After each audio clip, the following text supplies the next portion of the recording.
ஐயோ வந்துட்டாங்களே, எங்க போறாங்களோ, எப்படி ஏறாங்க பாருங்க. இருக்கிற 4 சீட்ல 7 பேரு, இதுல பேச்சு வேற.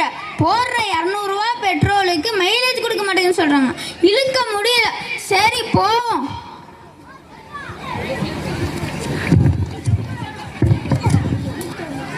ஏன்னா இந்த வீட்டில் போடாத இடமே இல்லை.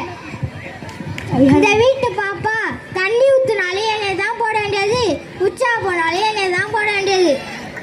எல்லாரும் வெளியே போயிட்டு வந்தோடனே சரி சாணி எல்லாம் என் மேலே தான் தட வேண்டியது. ஆனால் இந்த வீட்டு அம்மா என்னை காய போகிறேன்னு பேரில் என்னை நடு ரோட்டில் போட்டுட்டு போயிடறாங்க. அங்கே போகிற காரு வண்டி எல்லாம் என் மேலே ஏறி ஏறி மண் எல்லாம் படிஞ்சு போச்சு. காய வைக்கிற இடத்த பாரு. என்னை எதுக்கு வாங்கினாங்களோ தெரியலை. காய போடுறது ஒரு இடம், அதை எடுத்து போடுறது ஒரு இடம். அது நான் தான். எவ்வளோ துணி என் மேலே போர் மாதிரி. எப்போ எடுப்பாங்களோ மடிப்பாங்களோ இந்த வீட்டு அம்மா. இந்த வீட்டு சின்ன பையன் வேற அப்பப்போ என் காலில் கயிறை தட்டி இழுத்துக்கிட்டே இருக்கான். என்னை போட்டு பாடா படுத்துறான். அதை எங்கே மடிக்க, இங்கே மடித்து வைக்க வேண்டிய துணியே திணிச்சு வச்சுருக்காங்க. பொறுமையாரி, இந்த ஃபங்க்ஷன் முடிஞ்சு வந்ததும் இன்னும் நிறையா துணி சேரும்.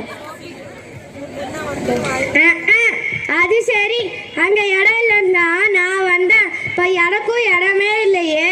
பாவம் இந்த வீட்டு ஐயா, அவருக்கு இங்கே ஒரே ஒரு காப்போடு தான், மீதி எல்லாம் இந்த அம்மா துணிமணிங்க தான் இங்கே கிடக்குது.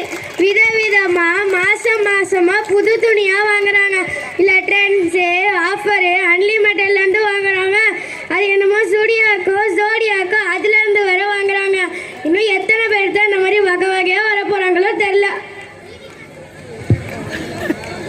வாங்கினப்ப என் கலர் என்ன, வந்தப்ப என் அழகு என்ன. இந்த வீட்டு குட்டி பொண்ணு பேபி பிங்க் கலர் தான்னு ஆசைப்பட்டு வாங்கினான். இப்போ அவள் பண்ணுற அட்டுலியத்தால் என் கலரு போய் என் ஸ்ப்ரிங்கு போய் அமிங்கி கிடக்கிறேன். இதில் குப்பை வேற என் மேலே. இந்த வீட்டு தொலைஞ்சு போன பொருட்கள்லாம் எனக்குள்ளதான் பாஞ்சிருக்கு. என்னை உட்கார வாங்கினாங்களா இல்லைனா குதிச்சு விளையாட வாங்கினாலான்னு தெரில. குதிச்சு அமிங்கி கிடக்கிறேன்.